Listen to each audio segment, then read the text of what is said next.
भारत के स्वतंत्रता संग्राम का इतिहास उन अनगिनत नायकों की कहानियों से भरा पड़ा है जिन्होंने अपनी मातृभूमि को विदेशी शासक की बेड़ियों से मुक्त कराने के लिए अपने प्राणों की आहुति दे दी। इनमें से कुछ नाम इतिहास के पन्नों में स्वर्णिम अक्षरों में अंकित हैं, तो कुछ गुमनामी के अंधेरे में कहीं खो गए हैं। ऐसा ही एक नाम है तिलक मांझी का, जो झारखंड के आदिवासी समुदाय से आए और 18वीं सदी के अंतिम दशकों में ब्रिटिश शासन के खिलाफ बगावत की पहली चिंगारी बन गए।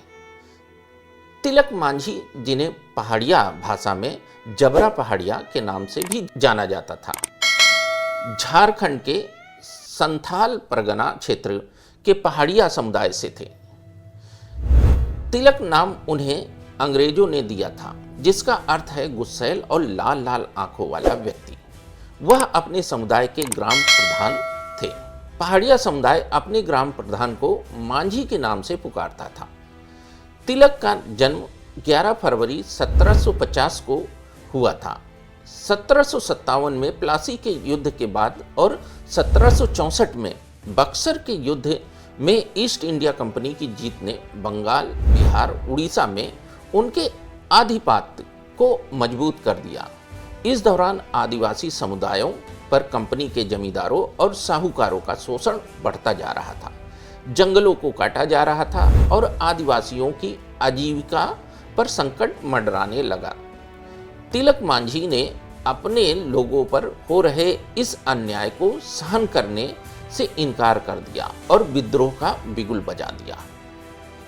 तिलक मांझी का सबसे बड़ा योगदान संथाल हुल या संथाल विद्रोह के रूप में जाना जाता है, जो 1771 में शुरू होकर 1784 तक चला। यह विद्रोह ब्रिटिश शासन के खिलाफ पहला संगठित आदिवासी प्रतिरोध था। तिलक ने अपने समुदाय के लोगों को एकजुट किया और अंग्रेजों के साथ साथ उनके सहयोगी जमींदारों और साहूकारों के खिलाफ हथियार उठाए। उनका मानना था कि जल, जंगल और जमीन उनके समुदाय के हैं। कोई भी विदेशी शक्ति इसे उनसे छीन नहीं सकती है। 1770 में जब बिहार और झारखंड में भीषण अकाल पड़ा, तो तिलक ने अंग्रेजों के खजाने को लूटकर उसका वितरण गरीब और जरूरतमंद लोगों में कर दिया। इस कार्य ने उन्हें न केवल अपने समुदाय बल्कि अन्य वनवासियों के बीच भी लोकप्रिय बना दिया। उनके नेतृत्व में संथाल हुल ने अंग्रेजों पर कई छापेमार हमले किए, जिससे कंपनी की सत्ता हिल गई। तिलक की रणनीति थी कि वह पहाड़ों और जंगलों का उपयोग करते हुए अंग्रेजों को परेशान करे, जिससे उनकी सेना कमजोर हो जाए। तिलक मांझी का सबसे साहसिक कदम 13 जनवरी 1784 को देखने को मिला, जब उन्होंने भागलपुर पर हमला किया। इस हमले में उन्होंने ब्रिटिश कलेक्टर अगस्टस क्लीवलैंड को तीर से मार गिराया। क्लीवलैंड की हत्या ने ब्रिटिश प्रशासन को हिलाकर रख दिया, क्योंकि यह पहली बार था जब किसी आदिवासी नेता ने इतने बड़े ब्रिटिश अधिकारी को निशाना बनाया था।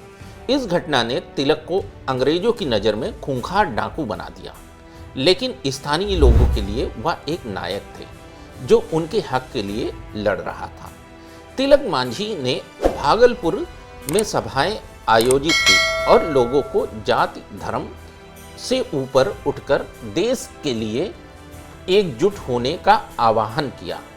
उनकी यह सोच उस समय के लिए क्रांतिकारी थी, क्योंकि उन्होंने सामाजिक बंधनों को तोड़कर राष्ट्रीय एकता का संदेश दिया। तिलक मांझी की बढ़ती लोकप्रियता और उनके हमलों से परेशान अंग्रेजों ने अपनी पुरानी नीति फूट डालो और राज करो का सहारा लिया। उन्होंने तिलक मांझी के एक साथी को लालच देकर अपने पक्ष में कर लिया।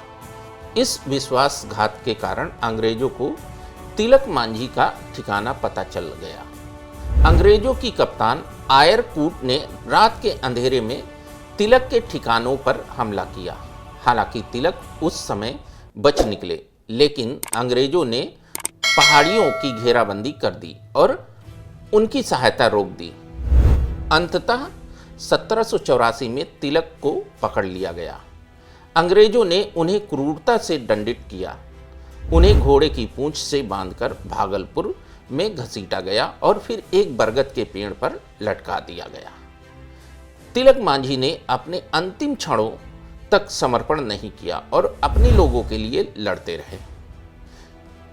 दोस्तों, तिलक मांझी की कहानी भारत के स्वतंत्रता संग्राम के उन अनसुने किस्सों में से एक है जो हमें यह सिखाती है कि साहस और दृढ़ संकल्प के सामने कोई भी शक्ति टिक नहीं सकती। वह एक आदिवासी नेता थे जिन्होंने न केवल अपने समुदाय बल्कि पूरे देश के लिए लड़ाई लड़ी। तिलक मांझी का जीवन हमें यह संदेश देता है कि स्वतंत्रता की लड़ाई में हर व्यक्ति की भूमिका महत्वपूर्ण होती है, चाहे वह किसी भी पृष्ठभूमि से हो। उनकी गाथा आज भी हमें प्रेरित करती है कि अन्याय के खिलाफ आवाज उठाना और अपने हक के लिए लड़ना हर नागरिक का कर्तव्य है। दोस्तों, अगर आपको हमारा यह वीडियो अच्छा लगा हो तो इसे लाइक करें, शेयर करें तथा हमारे चैनल को सब्सक्राइब करें। जय हिंद, जय भारत।